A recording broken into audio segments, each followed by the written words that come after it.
Muy buenos días nuevamente y bienvenidos a todos a ICE 2023 y a este espacio de los Tech Talks en español. Gracias por aceptar nuestra invitación. Es un auténtico placer tenerlos con nosotros. Antes de comenzar, me gustaría dar las gracias a nuestros patrocinadores nuevamente, la compañía Shure, Lang y Excite. Me llamo Rodrigo Casasus, soy el responsable de organizar este programa de conferencias de Avixa, para los que aún no nos conocen, además de ser los copropietarios de la Feria ICE y los organizadores de las ferias Infocom en varios continentes. Somos la mayor asociación pro AV en el mundo. Hemos trabajado durante varios meses con el apoyo de varias organizaciones y profesionales para diseñar este programa de conferencias muy completo e interesante, que irá desde hoy, martes 31 de enero, hasta el próximo viernes 3 de febrero. Ahora los voy a dejar con Eduard Gil, manager de Clúster Audiovisual de Cataluña, quien después dará paso a una presentación keynote de Javier Salinas, quien a su vez moderará después un panel de discusión de los 4 especialistas en la materia. El tema de nuestro tema de ahora es la revolución de los platós de producción virtual en pantallas LED.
Muchas gracias, Rodrigo. Hola, buenos días. Gracias por estar aquí. Soy el gerente del Clúster Audiovisual de Cataluña. Hemos hecho un poco de tiempo también porque en la entrada había mucha cola ahora y esperamos que se puedan ir incorporando todo el mundo. El clúster es una red de empresas e instituciones formada por más de 165 empresas catalanas e instituciones de los sectores audiovisual y multimedia con sede en Cataluña. Nosotros representamos el sector audiovisual local en Cataluña y colaboramos con Avixa y la Feria ICE para construir una industria fuerte e innovadora. Representamos el sector audiovisual local de forma transversal en toda su cadena de valor. Es decir, nosotros somos productores, pero también distribuidores, parques audiovisuales, experiencias inmersivas, servicios, universidades, escuelas, televisión, radio y podcast, videojuegos, tecnología, eventos e integrated systems, evidentemente. Hoy queremos hablar de los platós virtuales y cómo estos han revolucionado el mundo del cine y el audiovisual.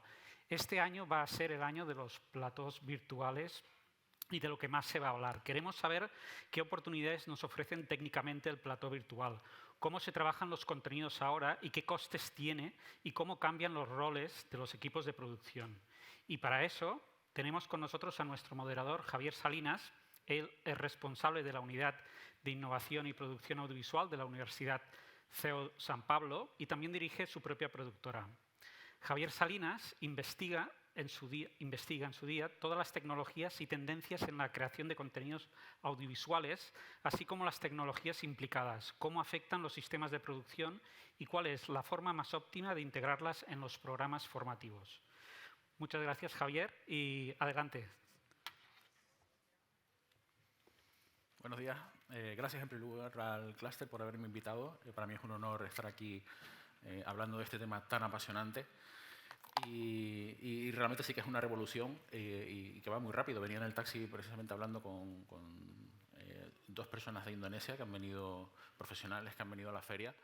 Era su primera vez en Barcelona y les contaba un poquito lo que hacemos en la universidad, que básicamente es investigar estas nuevas tendencias para luego ver qué es aplicable a la enseñanza. Y realmente ahí encontramos que hay ahora mismo un gran problema, y es que la tecnología avanza mucho más rápido de lo que avanza la formación de los técnicos, y no digamos ya de las futuras generaciones, ¿no? Pero bueno, de todo esto hablaremos un poquito más adelante.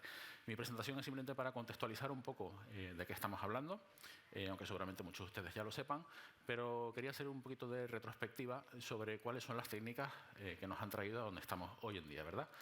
Entonces, a ver cómo esto.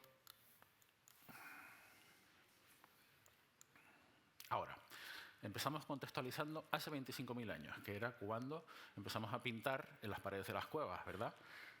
Y sin embargo, hoy nos encontramos aquí. Hoy pintamos piedras virtuales en paredes de luz. Parece impresionante, sobre todo pensar que el gran salto lo hemos dado en apenas 120 años, ¿verdad? Vamos a ver cuáles son los 120 años de la tecnología audiovisual, ¿verdad? Porque antes solo era pintura. Vamos a ver los 3 elementos principales que componen lo que es la definición estandarizada o más aceptada en la industria de lo que es producción virtual, ¿verdad? Porque según preguntes a diferentes personas, pues tienen una opinión diferente. Pero yo creo que básicamente los 3 elementos de los que se compone la producción virtual son estos, ¿no? En primer lugar, obviamente, una pantalla LED. Por eso estamos aquí hoy. Cuando hablamos de pantallas LED, vemos esto, ¿verdad? Recordamos a Mandalorian, que aunque no ha sido la primera producción que lo utilizó, no solo en cine, sino obviamente las pantallas LED se llevan utilizando mucho tiempo en televisión y no digamos ya en espectáculos en vivo, ¿no? Pero nos viene un poco a la cabeza Mandalorian, que fue un poco la producción que destapó todo este tarro mágico del que no hemos parado de hablar desde entonces, ¿no? De Mandalorian, sobre todo la gran ruptura fue el uso de estas pantallas LED gigantes, no solo para crear fondos virtuales, sino para que también se iluminara la escena y los reflejos que se recibían en el decorado pues fueran totalmente realistas, ¿verdad? He querido hacer una pequeña mención aquí a Segundo de Chomón, que ustedes seguramente lo conocerán, gran pionero del cine que desarrolló la mayor parte de su carrera cinematográfica aquí en Barcelona, uno de los pioneros del séptimo arte y de los trucajes del cine, ¿no? Vemos aquí una pequeña secuencia de Viaje a Júpiter que me parece maravillosa porque tenemos un fondo pintado con telones, aunque él ya usó otro tipo de técnicas como la doble exposición, pero vemos aquí ese fondo pintado, el actor viene desde el fondo y él ya intuye que aquí hay una forma de profundidad, ¿verdad? Una forma de tridimensionalidad en el decorado. Y además me parece maravilloso que estemos hoy aquí en la ciudad donde él desarrolló su carrera hablando precisamente de este tema, ¿no? Porque eso, hablamos de técnicas que han evolucionado hasta hoy en día. Técnicas, por ejemplo, como la retroproyección, por supuesto. El maestro Alfred Hitchcock ya lo utilizaba asiduamente y tenemos ejemplos más recientes como Pulp Fiction o incluso Oblivion, que yo creo que es el momento inmediatamente anterior a la introducción de las pantallas LED, ¿verdad? Porque las proyecciones que se utilizaron en Oblivion, la fotografía que tiene esa película y los reflejos que esas proyecciones creaban sobre el escenario son espectaculares, pero realmente seguía siendo proyección, retroproyección, ¿no? No las pantallas LED como las que tenemos actualmente. Obviamente las pantallas LED beben de esta tecnología, ¿no? Por supuesto el chroma key.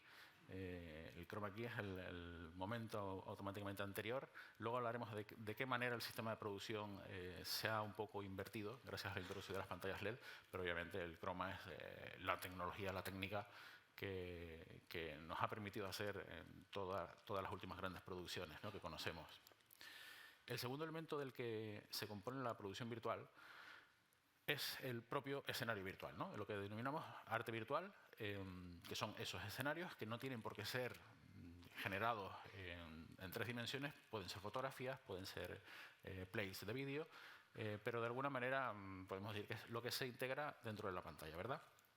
Cuando hablamos de arte virtual, obviamente también tenemos referencias de películas anteriores, por ejemplo, los dibujos animados, obviamente, hablamos de gráficos generados por ordenador, hablamos de dibujos animados y hablamos de Toy Story, hablamos de personajes generados por ordenador, como el personaje de la vidriera de los jóvenes Sherlock Holmes, o, por supuesto, Tron, toda una referencia en el mundo de la producción virtual, ¿no? De la producción de gráficos por ordenador.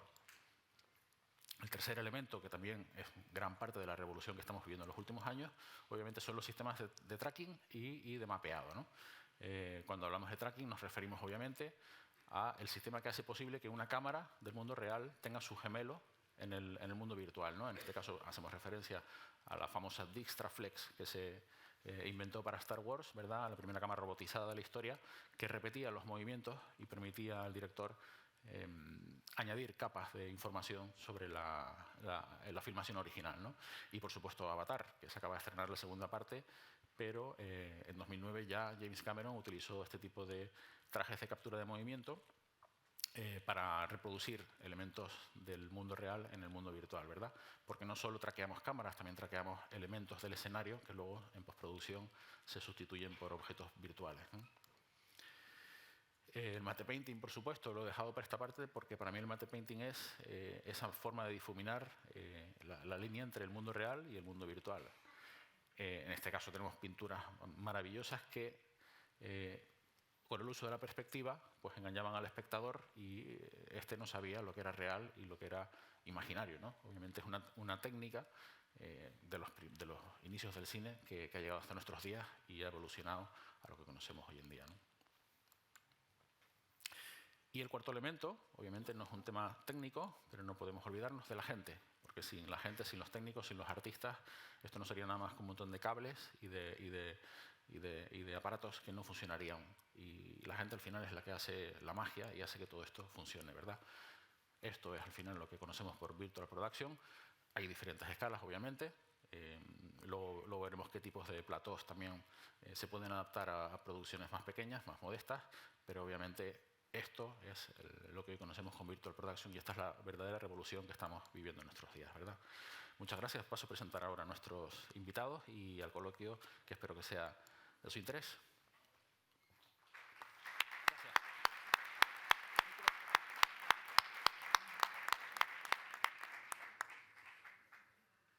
A ver si se oye. Sí. Muy bien. Pues nuestro primer invitado es Alex Tomás, gerente de ventas de Infilet, fabricante de pantallas LED. Buenos días. Buenos días. Les iré haciendo una pregunta a cada uno de ellos para que se puedan presentar y luego ya abriremos turno de un poco más de debate, ¿no?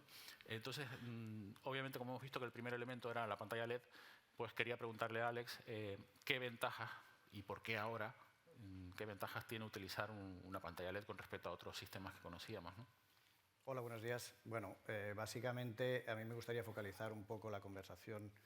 Evidentemente el mundo de la producción virtual es tremendamente grande, está creciendo a una velocidad increíble. Nosotros sí que nos gustaría comparar un poco lo que es pantalla LED versus lo que es el chroma key, ¿no? Que es un poco lo que ha ido gobernando un poco el tema de producción en los últimos años, ¿no? A nivel de pantalla LED, para nosotros lo que siempre decimos es que lo que incorpora la pantalla LED a partir de las producciones, sobre todo, es volver un poco a la realidad, ¿no? O sea, creo que habíamos perdido un poco esta posibilidad de tener el actor centrado en un decorado, podríamos decir, porque realmente tanto lo que es los artistas estaban en un espacio en que realmente no veían lo que pasaba alrededor, un espacio de color verde, azul, dependiendo. Los directores, tanto de películas como directores de fotografía, como tantos otros técnicos, tenían que trabajar con una idea un poco de cómo iba a quedar después el producto en postproducción. Todo esto en pantalla LED desaparece y podemos ubicar al actor y a los personajes en un mundo, podríamos decir, ya más real, ¿no? O sea, para nosotros esto es la gran diferencia, es volver un poco al pasado, a volver a poner a la gente en un decorado y no en un espacio que no sabía realmente dónde estaba, ¿no? Otro factor principal para pantalla LED a partir de ahora también son cosas que ya has ido comentando, es el tema de la iluminación. O sea, el tema de iluminación, la pantalla LED ahora juega un papel muy importante en la iluminación, dando un aspecto mucho más real a todas las producciones. O sea, hasta ahora se tenía que jugar con iluminación y volviendo otra vez y teniendo que trabajar mucho después la postproducción para acabar de ajustarlo. Todo el tema de reflejos en cascos, en coches, en cristales de coches, pues todo esto se tenía que, podríamos decir, añadir después en postproducción, cosa que ahora a nivel que captura la cámara ya puedes directamente ver el resultado en una pantalla al lado tuyo, con lo cual agiliza muchísimo el producto. Pero yo insisto mucho, o sea, en la pantalla LED creo que humaniza de nuevo todas las producciones que creo que habían desaparecido este factor, ¿no? Que creemos que es básico, ¿no? Otra cosa muy importante que añaden las pantallas LED también en producción es la posibilidad a tiempo real en una producción de añadir o mover elementos. O sea, tú puedes tener piedras en un sitio del set que en el momento de hacer el rodaje el director puede ver que no le apetece o no le gusta o no queda como parecería y se puede cambiar a tiempo real a través de aplicaciones como las que hablaremos ahora, mover en posiciones, iluminación, la intensidad del sol, la lluvia, o sea, puedes cambiar nubes de espacio, o sea, puedes trabajar en un entorno real que facilita muchísimo el trabajo de todo el equipo, ya no tan solo de directores, sino de todo el equipo, ¿no? Por supuesto, el tema de que sustituyes un poco todo el tema de croma no es excluyente, quiero decir, hay aplicaciones que aún necesitan trabajar a través de croma, entonces tú lo que puedes hacer es proyectar un fondo en color verde, por ejemplo, para que esta cierta aplicación siga trabajando como si hubieras pintado o hubieras puesto un fondo verde de verdad. O sea, es decir, no es excluyente, o sea, el tema de pantalla LED puede seguir trabajando a través de croma, o sea que te da la dualidad de trabajar con croma o trabajar con pantalla LED. Y todo esto se traduce en unos ahorros de costos de producción realmente considerables. Realmente hay una parte de preproducción, lógicamente hay que preparar todo el setup antes.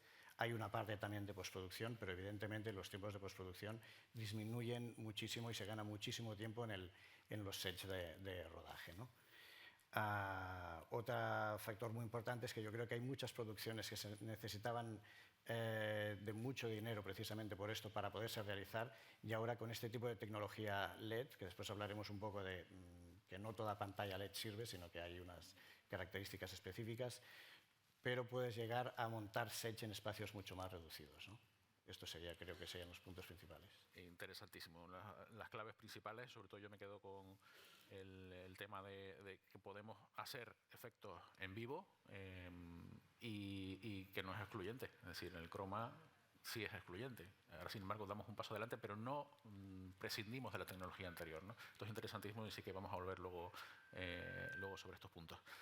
Nuestro siguiente invitado es Toni Mena, director técnico de FX Animation Barcelona, escuela de 3D y cine, escuela muy conocida que ya está formando a estos profesionales del futuro, ¿verdad? Porque ellos saben que aquí ahora mismo hay una oportunidad para el futuro. Lo comentaba antes también con mis amigos indonesios en el taxi, que nos enfocamos mucho últimamente en que los alumnos aprendan 3D y animación y videojuegos clásicos, pero realmente ahora mismo se está demandando en el cine este tipo de profesionales, ¿no? Pero yo quería preguntarte en primer lugar sobre el segundo elemento que hemos visto, que es la creación de escenarios virtuales, ¿no? ¿A qué denominamos arte virtual? Claro, bueno, buenos días a todos. Realmente el arte virtual, de hecho, seguimos trabajando muy parecido a como trabajábamos antes de la irrupción, porque yo creo que la revolución en todo esto, más allá del avance tecnológico que ha sido, como habéis podido ver, exagerado estos últimos años, pero realmente el factor diferencial es que de repente nos hemos encontrado en medio de todo el núcleo de la producción audiovisual una gente que hasta este momento no estaban dentro de este núcleo, que es todo lo que proviene de videojuegos. Entonces, un poco, todos los que venimos del 3D, los efectos, la compo tradicional, de hecho, estamos jugando fuera de casa, ¿no? Hasta ahora nosotros habíamos podido incorporar todos los avances que han habido a nivel técnico, todas las nuevas técnicas, todas las nuevas soluciones, las hemos llevado a nuestros pipelines, a nuestros flujos de trabajo, de una manera bastante fácil. Ahora no, ahora tenemos que pensar en un pipeline específico cuando se decide trabajar en realidad virtual y tenemos que trabajar mucho con los motores de tiempo real, que son motores de videojuegos al final. Hablaremos de Unreal, supongo que saldrá en algún momento. Es uno de los muchos que hay, ni siquiera es el mejor a decir de mucha gente, pero bueno, es el más conocido, es el que se ha introducido mejor, el que está haciendo mejor marketing, el que está dando más facilidades a todos para usarlo. Claro, trabajamos con unas reglas que hasta ahora no teníamos. Tenemos que pensar en optimizaciones que hasta ahora, sí, obviamente siempre hemos tenido que optimizar, pero no como ahora. Nunca hemos tenido un límite de polígonos tan marcado como tenemos ahora. No teníamos que pensar en bakear luces de objetos que no se van a mover, porque claro, de hecho en producción virtual la gracia es que estás trabajando en tiempo real. Entonces, de hecho, estás trabajando como si estuvieras preparando las escenas para un videojuego. Sí que nos ha ayudado el hecho de que estábamos usando técnicas ya que eran prácticamente las de videojuegos. Aunque algunas de ellas no las han creado directamente desde el sector de videojuegos, sí que son los que las han empujado y las han llevado al nivel que estamos ahora utilizando. Hablábamos antes de fotogrametría, por ejemplo. Esto da un empujón sobre todo a los escenarios que tienen que ser realistas o hiperrealistas. Utilizando la máxima que siempre habíamos usado en postproducción, que es si lo puedes rodar, ruédalo, pues ahora lo hemos trasladado al 3D, ¿no? Es decir, si lo puedes escanear y llevártelo tal cual a tu escenario virtual, hazlo. Hay otras cosas que ya arrastrábamos como HDRI, ahora podemos iluminar escenas con la luz real de la escena, más allá de las pantallas LED, que también nos ayudan a integrarlo todo ahí. Y hay cosas más desconocidas como los materiales PBR, los materiales físicamente correctos, ¿no? Que me imagino que a muchos de aquí, los que no estéis metidos en producción, nos va a sonar, pero nos han solucionado la vida. Y yo creo que hace muy poco hacia aquí, igual estamos hablando de 5 o 6 años hacia aquí, en que se han implementado totalmente. Es una cosa tan sencilla y aparentemente tan básica como unos materiales que reaccionan tal como reacciona el material físico a la luz, a cualquier luz. Claro, esto dirás, hombre, pero esto es de cajón, ¿no? No, antes no era así. Antes los materiales tenían que generar, suena mal, pero era a ojo. O sea, tenías que hacer que funcionaran visualmente. Y a lo mejor si tú preparabas un material para un coche que se tenía que ver en un interior, en un exterior día y en un exterior noche, pues era fácil que tuvieras que hacer 3 juegos de materiales para ese coche. Claro, todo esto es impensable, ahora no podemos trabajar así, porque eso no sería tiempo real, esto sería parar todo el rodaje, cambiar todo el setup. Entonces, bueno, sí, realmente un poco el resumen sería ese. Yo creo que seguimos trabajando muy parecido a como estábamos trabajando, los programas son los mismos, pero sí que hay un momento del pipeline, ¿no? Del flujo este de trabajo, en que tienes que saltar al motor ya de tiempo real. Y se tiene que iluminar allí, se tiene que acabar de texturizar allí, y realmente sí que un poquito nos hemos tenido que mover, ¿no? Hemos tenido que salir de nuestra zona de confort y acostumbrarnos a trabajar con eso y acostumbrarnos a trabajar en los rodajes, que no es fácil. Claro, hemos pasado de tener meses, cada vez menos, pero bueno, teníamos tiempo para hacer la postproducción, se podía repetir, se podía retocar. Ahora no, ahora estás ahí en tiempo real y el trabajo tiene que salir. Es que es muy curioso cómo se está mezclando todo. Pues eso, no es fácil trabajar en un rodaje, el que ha trabajado en cine lo sabe, o en televisión, pero es que los del cine y la televisión también se tienen que adaptar ahora a trabajar con gente que no era de ese sector, ¿no? Porque son los que saben hacer estas cosas bien. Y es curioso cómo se mezcla todo, por ejemplo, el tema de la fotogrametría, que era algo más propio de conservación de patrimonio, de museos, y de repente dices, ¿quién tiene las mejores herramientas? ¿Quién tenía escáneres láser? ¿Quién sabe hacer estas cosas, ¿no? Pues es curioso cómo se está mezclando todo y al final eso, la producción virtual es un poco el cajón donde cabe todo, ¿no? Pero para hablar precisamente de esto tenemos a nuestro siguiente invitado, que es Rubén Plaza, Solution Specialist de Disguise. Para los que sepan un poco de este tema, Disguise no necesita presentación, es una de las empresas realmente pioneras no solo en el tema de producción virtual, sino en el mapping, de proyecciones audiovisuales, tanto en espectáculos de televisión como en vivo. Y es un poco, comentábamos antes también, el pegamento que lo une todo, ¿no? Porque metemos de repente trackings de cámara, metemos escenarios virtuales, metemos unas pantallas con unas resoluciones brutales, pero todo eso tiene que funcionar de alguna manera, ¿no? Entonces, Rubén, bienvenido. Cuéntanos, por favor, ¿qué es lo que aporta Disguise a todo este mundo de la producción virtual y un poco cuál es el trabajo que hacéis vosotros? Hola, buenas. Bueno, Disguise somos una plataforma que digamos que somos el pegamento de todos estos distintos elementos, como tú has dicho. Hay sistemas de tracking, pantallas de LED, sistemas de iluminación, también sistemas para corrección de color, y entonces nuestra plataforma está en medio de todo, cogiendo toda esa data que generan todos estos devices o hardwares. y lo compartimos luego, dependiendo de lo que estés haciendo. Si quieres hacer un paralaje, compartimos esa información con el motor de renderizado, que puede ser Unreal, puede ser Unity, puede ser Notch, para que genere los frames desde el punto de vista adecuado, y luego cogemos esos frames y los presentamos correctamente en el LED. También tenemos en cuenta también cosas muy importantes, sobre todo, por ejemplo, cuando nosotros hemos estado muchos años trabajando en el directo, y a lo mejor la colorimetría no es tan necesaria, pero aquí ahora nos hemos dado cuenta, hemos tenido que cambiar casi muchas partes de nuestro software para introducir todo lo que tiene relación con ASIS, y asegurarnos de que, por ejemplo, sobre todo lo puedes ver cuando has hecho un plate que lo has grabado con una cámara Arri o con una cámara o Sony o una Red, y el director también se ha levantado el director de fotografía se ha levantado a cierta hora del día para grabar un vídeo con una luz específica y unos colores específicos. Entonces nosotros nos encargamos de que esos colores no cambien, es decir, trabajamos con un IDT, entonces le decimos, mira, se ha utilizado esta cámara con este lock, y luego es muy importante que la pantalla de LED, y esto lo sabe Alex, tiene también que soportar ¿cómo se llama? PQ, perdona. No se te oye mucho. PQ. No. Hola, ¿me oís? ¿Sí? Mejor antes, ¿no? Mejor antes, ¿no? Yo te oía. Sí, bien. Yo ¿Mejor antes? Sí, pues venga, Volvemos. volvemos. Seguimos. Entonces, lo que estaba diciendo a través de la colorimetría, es muy importante también que el sistema de LED soporte también eso, HDR, soporte cantidades de color de 10 a 12 bits, ¿ok? Y también PQ 2020. Disguise se encarga de hacer esa transformación del log de la cámara al log o al ASIS del output que va a ir al LED. Eso permite de que si el director está buscando un color en particular que le da esa cámara en particular, por ejemplo, ha grabado un anochecer o un atardecer o algo, o un amanecer, perdona, a lo mejor está buscando ciertos colores de esos rojos, esos rosas.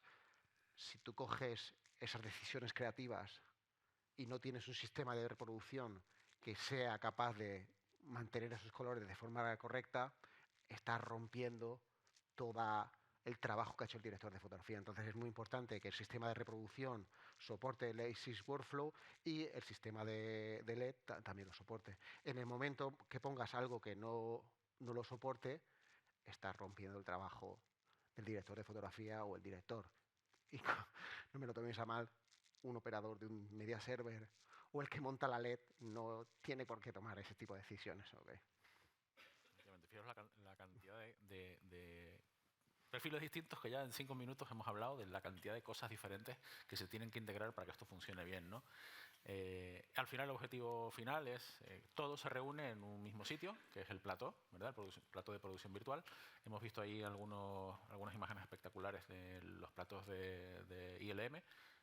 Hay muchos más que se están creando por el mundo. Yo creo que cada mes ahora está saliendo un plató con una pantalla más grande. Amazon ha abierto estudios en Canadá. Sony acaba de abrir uno el mes pasado también en París. Y nosotros ya tenemos uno aquí también, de esta escala, que es el que nos trae Miquel García, que es responsable de postproducción en Just Music. Y este plató se acaba de inaugurar aquí, muy cerca de Barcelona, en Sant Just. Entonces hemos traído a Miquel para que nos cuente un poquito en qué consiste este plató espectacular que acaban de inaugurar. Bienvenido, Miquel. Pues buenos días a todos.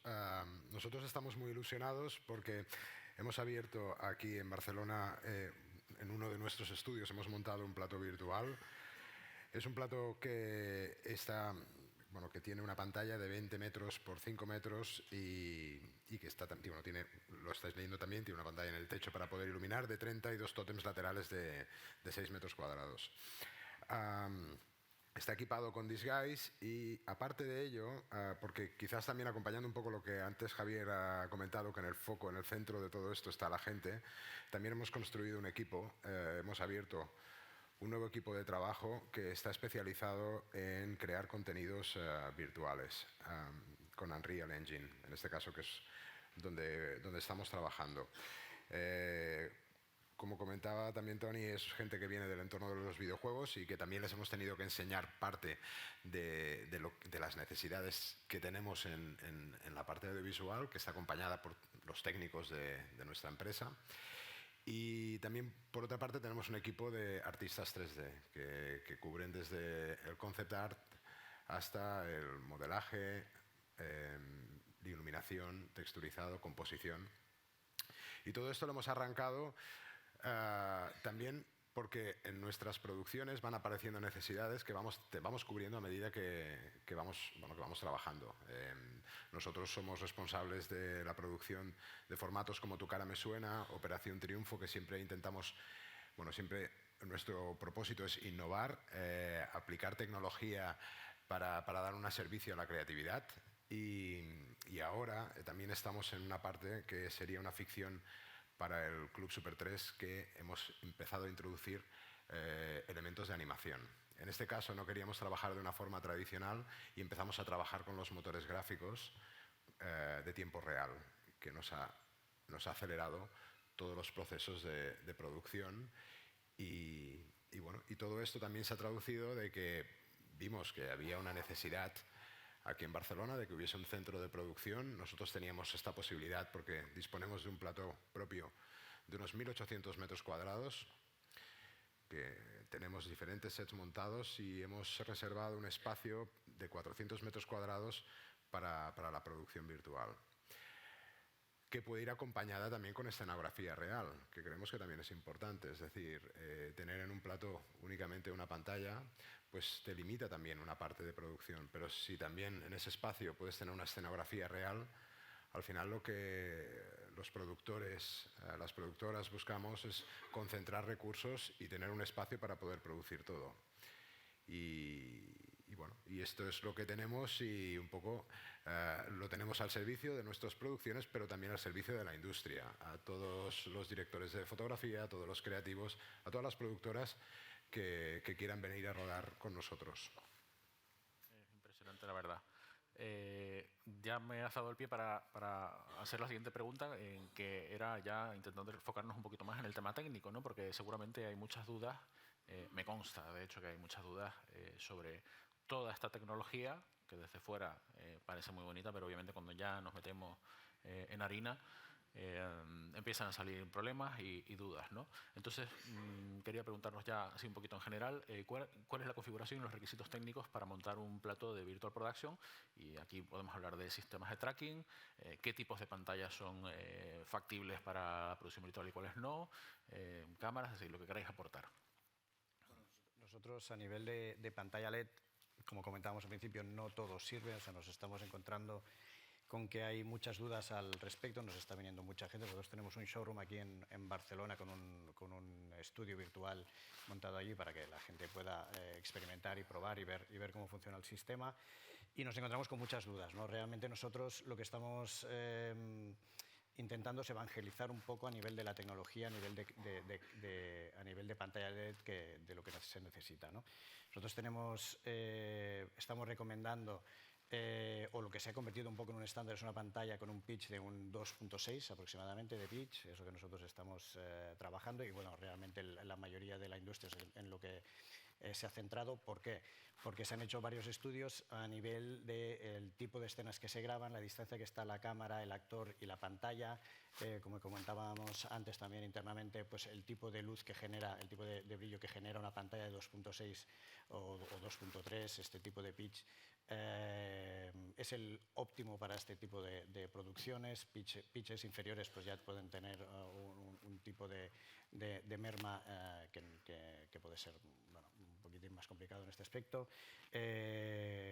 Igualmente, para producciones un poco más pequeñas sí que tenemos pues, pitch, por ejemplo, 1.9, o sea que también podemos ir jugando un poco entre esta variación, ¿no? Esto es principal porque nos encontramos mucho que gente que nos viene y nos dice, cuanto el pitch más pequeño, un 1.5, y digo, realmente no vas a tener capacidad incluso de generar contenidos con la resolución que te demanda una pantalla de 1.5, porque entonces vas a necesitar un tipo de maquinaria detrás que encarece muchísimo el producto y realmente no vas a poder ni visualizarlo a través de la cámara, ¿no? Otra cosa muy importante es el scan rate, o sea, lo que es scan rate sí que estamos trabajando, sobre todo en producciones de cine, con un scan rate de 1.8 y en determinadas producciones quizá más enfocadas a broadcast o televisión a 1.16 como máximo, ¿no? O sea, esto sí que es muy importante, evidentemente encarece porque bueno, es el número de drivers que están gestionados directamente a través de un pitch. O sea, con lo cual el calibrado de pantalla es muy importante y afecta mucho en este punto, ¿no? El tipo de LED encapsulado es muy importante, el tamaño de la cápsula es muy importante, si tiene que ser pantalla, nosotros solamente trabajamos con pantalla lo que llamamos negra, o sea que la cápsula es totalmente negra, pues, evidentemente también supone unos costes, el reducir el tamaño de la cápsula y hacerla negra pues también aumenta un poco los costes en este tipo de trabajo. El refresh rate como mínimo un 3480 Hz, lo recomendado son 7860, segurísimo.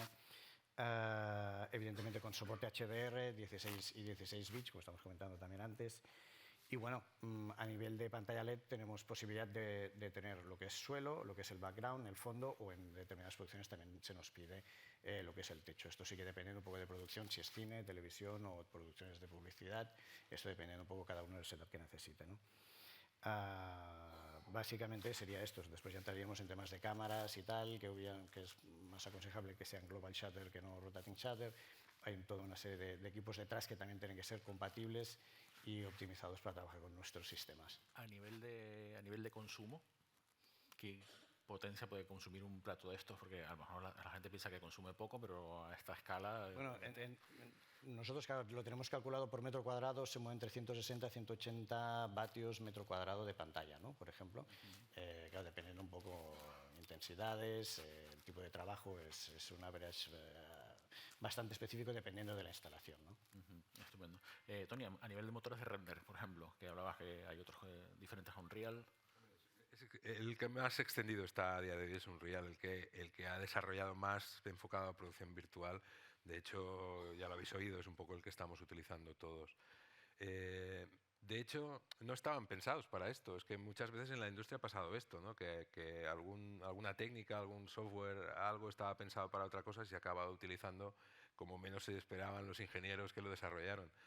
Y Epic ha sido muy lista en ese sentido y lo que ha hecho ha sido focalizar ahora en esto. El mercado de videojuegos lo tiene ya muy cautivo, ¿no? Sobre todo los AAA, que serían los de presupuesto muy alto, que no porque tienen que ser los más realistas, pero sí que se han enfocado a conseguir un realismo que se pueda integrar con la producción de imagen real, y por eso yo creo que se están llevando todo el mercado.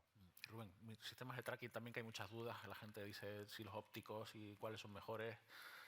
Vosotros integráis todos los sistemas de tracking también, pero... Bueno, nosotros hay varias cosas. ¿Me oís? De aquella manera. Bueno, no hay manera, ¿no? Bueno, a ver.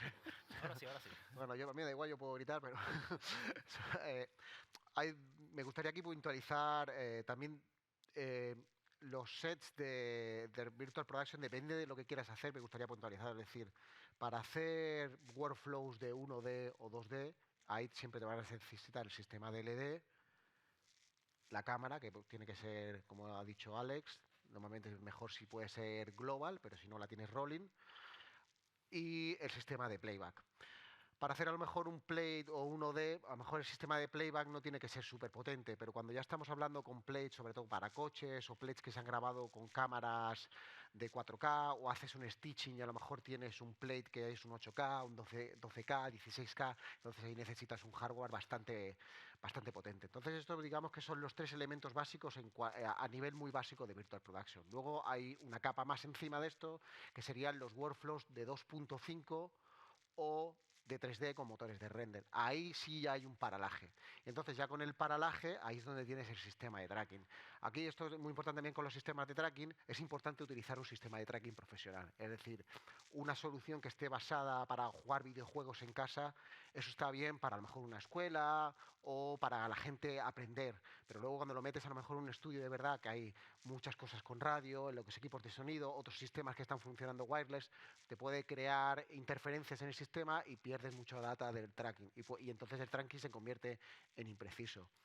Disguise, aparte, cuando también tenemos otro sistema, cuando quieres trabajar con motores de render, tenemos unas máquinas que están solo dedicadas a eso.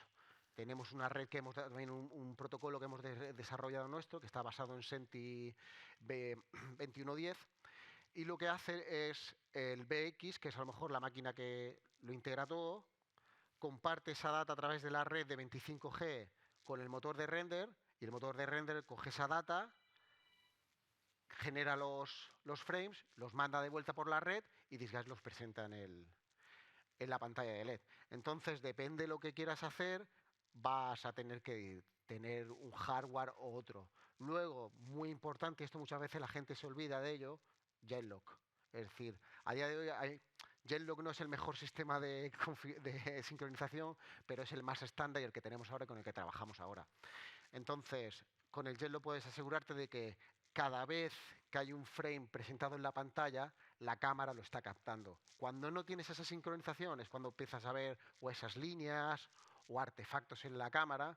Entonces, es muy importante tener un sistema de Genlock que sea bueno, ¿okay? Que te genere una buena señal de Genlock y eso pues te permite, primero en Disguise tenemos herramientas para balancear latencias que están utilizando el Genlock y luego sobre todo pues lo más importante de todo es que cuando la cámara capture un frame tiene que haber un frame en la pantalla. Claro, lógicamente. Y Miquel, tú, para cerrar esta parte, tú me comentabas que vuestro plató sí que permite integrar diferentes sistemas de tracking y de cámaras también, sí, ¿no? Que esto igual es importante que la gente lo sepa, que no están limitados a usar lo que hay en el plató.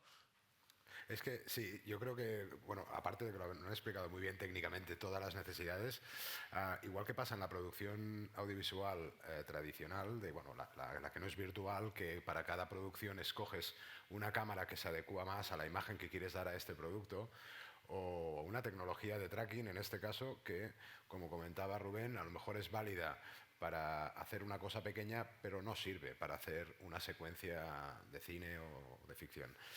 Esto es algo que nosotros tuvimos en cuenta a la hora de escoger qué tecnología queríamos montar y dejar fija en el plató. Contamos de que estamos trabajando tenemos una pantalla LED con el pitch que estaba comentando antes Alex, de 2,6, que es el estándar que hay en la industria para poder rodar en este tipo de pantallas de este tamaño. Contamos también con Disguise para poder trabajar, pero lo que es el sistema de traqueo y el sistema de cámara, colaboramos con proveedores para poder adecuarlo a las necesidades.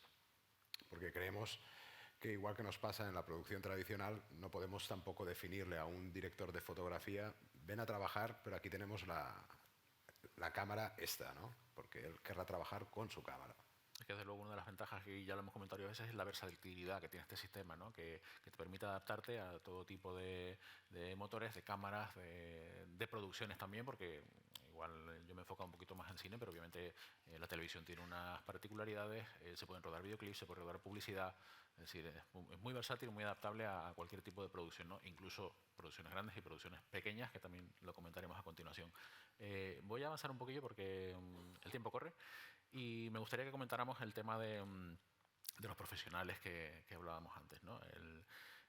Vosotros creéis, bueno, hay perfiles obviamente que se están creando nuevos que antes prácticamente no existían. VFX Supervisor sí existía, pero por ejemplo el director de arte virtual, el Virtual Production Stage Technician, Unreal Technician, es decir, hay unos nuevos perfiles que se están creando sobre la marcha.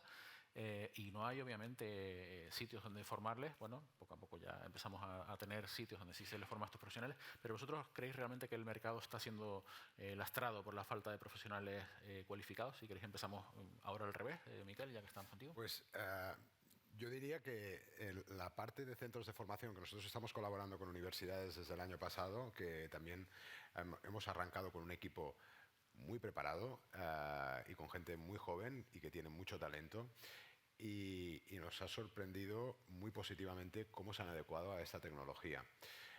Por otra parte, también el trabajo con los fabricantes para poder hacer formaciones, para poder reciclar a la gente del sector audiovisual, técnicos que tienen una experiencia muy amplia en producción audiovisual y que ya han vivido algunos de ellos algunos cambios. Yo creo que en este caso, la producción en España y aquí en particular en Barcelona está preparada y hay técnicos que están muy preparados y las escuelas están creando una cantera enorme. También Barcelona tiene una particularidad y es que hay mucha gente en el sector de los videojuegos, hay muchas empresas, hay industria y de todo este saber hacer que hay en general en la ciudad, lo único que hay que encontrar, que es el trabajo un poco que estamos todos, es encontrar estas sinergias para poder producir y ser competitivos, tanto a nivel de costes como también de ofrecer soluciones creativas que vean Barcelona como un foco para poder producir. Rubén, ¿tú qué te sueles encontrar? Nosotros me alegro que nos hayas hecho esta pregunta. En diciembre abrimos nuestro propio centro de formación. Hemos empezado en Los Ángeles por nuestra relación que tenemos con Hollywood, y allí tenemos lo que es un pequeño volumen de LED con nuestros sistemas y 2 profesionales que, bueno, está Adi, que lleva toda la vida trabajando con DreamWorks y se conoce muy bien la industria, y hemos hecho un Virtual Production Accelerator. La idea es que es una semana en cual cogemos a gente que viene del sector, por supuesto con una experiencia. Esto no es para una persona que a lo mejor no viene de cero, es ya gente que a lo mejor han trabajado en la industria del cine o han trabajado ya con LED o conocen los sistemas de Disguise. Y primero hay unos días que son de configuración, luego otros días que ya es más hands-on con Unreal, con Disguise, y luego la idea es que también te enseñamos a cómo diseñar una pequeña producción, pues, para hacer tu escena. La idea, pues, hay gente que a lo mejor hace un corto, otros dicen, pues mira, quiero hacer ¿cómo se llama? Un vídeo musical, o otro a lo mejor quiere grabar un par de escenas simplemente como si fuera una película. Entonces tenemos eso, pero luego ahora aquí también en parte estamos hablando también como escuelas, como por ejemplo con Tony, para poder ayudarles a poner Disguise dentro de su portfolio y compartir el conocimiento con las nuevas generaciones, porque encontramos un hándicap, que hay mucha gente que viene del mundo del videojuego, o también puedes encontrar mucha gente que viene del mundo del directo. Pero gente que controle esas 2 partes es complicado, y ahí es donde estamos intentando empujar bastante fuerte, sobre todo creando relaciones con, pues, escuelas como por ejemplo de Tony o otras escuelas. Fijaros de la cuestión, o sea, ellos mismos crean su centro de formación. O sea, imagina la carencia que hay, ¿no? Que ellos se dan cuenta de que o forman ellos mismos a los profesionales de su software, de su solución, o no van a encontrar. Sí, hombre, yo creo que además en eso las escuelas privadas tengo claro que tenemos que ser los que demos el primer paso en ese sentido, porque tenemos esa capacidad de reacción, esa agilidad que la reglada no tiene, que es un elemento mucho más pesado y es mucho más lento a la hora de reaccionar.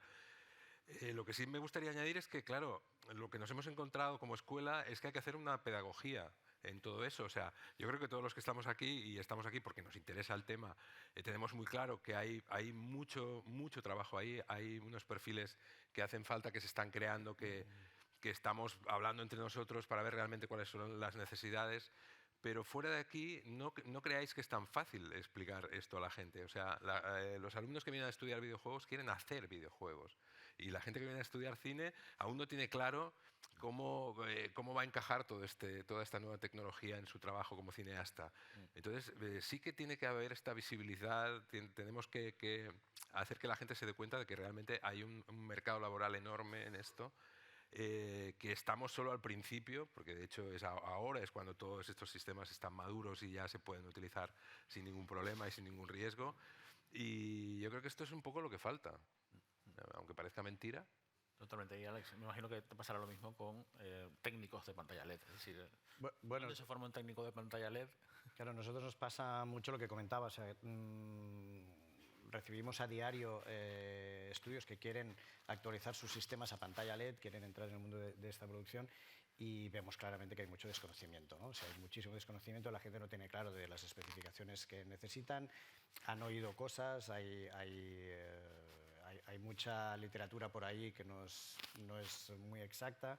Entonces nosotros en el tema de pantalla LED, pues claro, notamos esto, que los propios técnicos, ingenieros y muy capacitados y muy preparados y directores de sus estudios realmente necesitan un poco la formación que les estamos dando, y como comento en nuestro showroom pues lo utilizamos para esto. También fue muy interesante, por ejemplo, hace un par de meses participamos en un summit de una empresa de producción muy potente con su central en Madrid, que hizo un summit solamente para que sus clientes, es decir, las productoras, vieran cómo quieren recibir las producciones, ¿no? Porque realmente estaban empezando a recibir cosas un poco desdibujadas, ¿no? Entonces, por ejemplo, esto es un gran ejemplo de ver que las grandes empresas ya están empezando a trabajar en formar a sus propios clientes para que les entreguen los productos con la máxima calidad, ¿no? Muy curioso también por eso, que igual que se va a buscar técnicos de videojuegos a ver cómo se hace esto, ahora tenéis que formar a vuestros clientes, cuando siempre era al revés, ¿no? Sí. Normalmente era, quiero esto, ¿quién lo tiene? O si no, me lo fabricas, ¿no? Pero ahora es como, perdona, Sí. ¿cómo funciona esto? Totalmente, totalmente. Sí. Sí, es muy curioso. Hablábamos del el trabajo que va a haber en el futuro. Precisamente ayer leí un informe de una revista económica muy prestigiosa que decía que el mercado de Virtual Production en 2022 ha tenido un tamaño mundial de 2,86 billones de dólares. Pero se espera que para 2029, final de esta década, crezca hasta los 7,19 billones de dólares. O sea, imaginaros que se va prácticamente a multiplicar por 3 este mercado en apenas 7 años, ¿no? Esto obviamente es una oportunidad de negocio, sin duda, pero ¿qué otros retos y oportunidades presenta la producción virtual? Podemos hablar, por ejemplo, de deslocalización de equipos, con Miquel ya lo comentamos en su momento, costes de producción, productos viables, sostenibilidad. Vamos a abordar este tema. Pues yo creo que al final es una herramienta que dará servicio a la creatividad. Es decir, hay una parte que, evidentemente, que la parte de concentración en la producción en un único espacio tiene un impacto positivo a nivel de costes, también tiene un impacto a la sostenibilidad, pero se nos abre un nuevo abanico de formas de producir otros tipos de contenido y darlo más servicio a lo mejor a personas, a creadores de contenido que a lo mejor antes no se podían plantear trabajar con realidad extendida o hacer un plató infinito, por decir algo, que es una tecnología que te permite también el plató virtual. Pues todo esto poco a poco se va incorporando. Yo creo que ahora nos encontramos en un principio, como comentabais antes, y es algo que está emergente y que ahora quizás es un poco como un nicho que está empezando a crecer. Pero nosotros esperamos incorporarlo en nuestras producciones en los próximos, en breve, por decir algo, y creemos que va a tener muchos casos de uso distintos y mucha utilización que se va a trasladar más allá de a las cosas que son más costosas o más difíciles.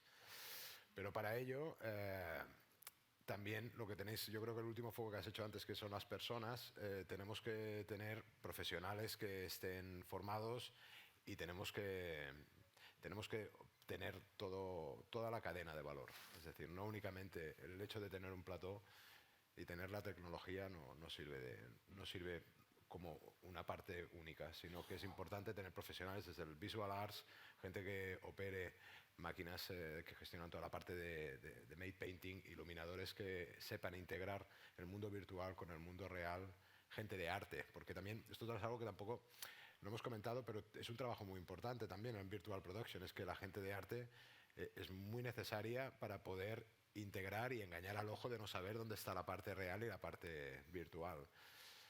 Entonces yo creo que se nos generan muchas oportunidades en este sentido. Totalmente. Siguiendo lo que acaba de decir Miquel sobre el arte, esto es muy bueno y esto está abriendo también nuevas posibilidades a las productoras, sobre todo ahora que se están empezando a hacer muchos spin-offs de productos que han sido famosos.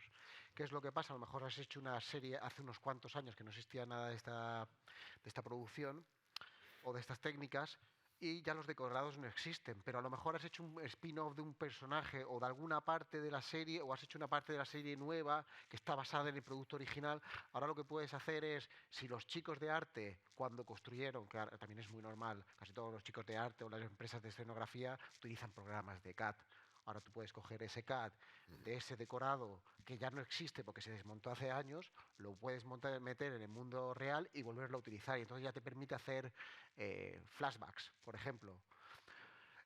O también te permite también, a lo mejor muchas veces, ahora también, esto yo creo también, personalmente creo que también va a venir muy bien sobre todo para el mundo de la ciencia ficción, para crear este tipo de universos o planetas que no existen. Eso, la Virtual Production aquí tiene un muy buen nicho. Una de las empresas que, por ejemplo, está tomando un edge o que está tomando mucha avance de todo esto y le sirve muy bien para todo su modelo de negocios, por ejemplo, Disney tiene la gallina de los huevos de oro, que es Star Wars. Una de ellas. Una de ellas.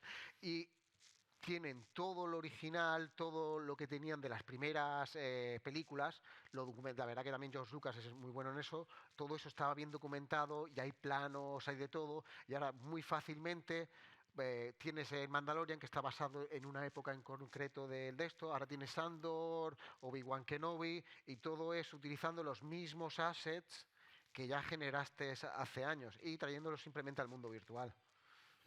Hombre, de hecho hay empresas muy importantes. Hay una que está en Madrid, con sede en Barcelona, que es una empresa de Atrezzo, que está digitalizando, lleva tiempo digitalizando todo su almacén.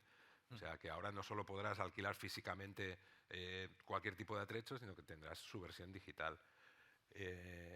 Bueno, yo añadir un poquito una reflexión que hacía con los alumnos, ¿no? Que es decir, fijaros que al final todo esto que tenemos ahora a nuestro alcance, nosotros lo estamos usando como hemos aprendido a trabajar, estamos aplicando lo que nosotros sabemos. Cuando digo que estamos solo al principio de esto, es que yo creo que la revolución llegará cuando el talento emergente que está aprendiendo ya con estas herramientas realmente se ponga a crear con estas herramientas. Nos va a sorprender, yo creo que nos va a sorprender a todos, y vamos a ver algo que ahora mismo ni nos imaginamos, ¿no? Y esto será aplicable pues, a los perfiles, será aplicable a los puestos de trabajo, pero sobre todo eso, ¿no? Que yo creo que con estas herramientas y partiendo de cero, no con la herencia adquirida que nosotros venimos arrastrando en el buen sentido, ¿no? Vamos a ver cosas que ahora mismo no imaginamos y las vamos a ver en menos tiempo del que pensamos, seguro. Alex, el otro día también me decían que ya se están sustituyendo pantallas de cine por pantallas LED en salas de cine. Es decir, claro, a nivel de producto, me imagino que también el mercado que se abre es brutal, ¿no? Claro, nosotros evidentemente aquí hay un nicho de mercado, o sea, lo que es producción virtual pues ahora está creciendo, como estamos viendo. El tema del cine también, o sea, también estamos hablando de división de negocio y hay alguna pantalla instalada. De hecho, realmente hay una complejidad porque la gente no está acostumbrada a ver el cine con la resolución, podríamos decir, que te ofrece una pantalla LED. O sea, que se genera otro debate muy interesante porque realmente una pantalla LED en un estudio virtual es realmente tú cuando ves una película en el cine pues dices no sabes si es real o si es realidad virtual o cómo lo has visto, pero lo ves perfectamente. En el cine tiene otros matices que son muy importantes y por esto llevará yo creo que un poco más de tiempo de que la gente se acostumbre realmente a ver el cine igual que estás viendo tu televisión en tu casa, con la misma resolución, la misma contraste, brillo, o sea, una serie de cualidades que ahora mismo está costando un poco de hacer entender a la gente, pero obviamente es una nueva línea de mercado que también va a ser muy importante seguro en un futuro. Estamos empezando a andar el camino. Si tenemos tiempo para una preguntita, no hay tiempo para preguntas. Podríamos estar debatiendo sobre esto horas y horas porque nos han quedado, la verdad, que bastantes cosas por hablar. Simplemente dar las gracias a nuestros invitados por tan interesante aportación y a todos por venir. Y creo que Eduard quería cerrar la mesa. Gracias a todos. Muchas gracias, Javier, Alex, Toni, Rubén y Miquel. Tenemos toda la cadena de valor aquí para poder hacer cualquier producción virtual en estos momentos. Muchas gracias a todos. Que queremos despediremos ahora con una foto de equipo de todos los ponentes. Y sí recordaros que esta tarde a las 4 vamos a tener aquí a Lux Machina. Vamos a hacer un estudio de caso de uno de los casos más famosos del mundo, que es Mandalorian, hecha en producción virtual, pero también La Casa del Dragón y Bullet Train. Con nosotros tendremos a David Gray, el CEO de Lux Machina, con CEO en California. Y nada, que os esperamos a todos esta tarde a las 4.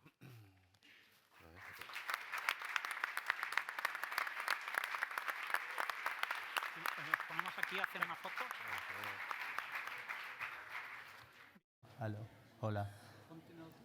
Bueno, no se vayan a ir. Tenemos una conferencia muy interesante sobre integración de tecnologías AVE para recuperación de personas con problemas mentales o que han tenido crisis mentales. Es muy interesante, acompáñennos.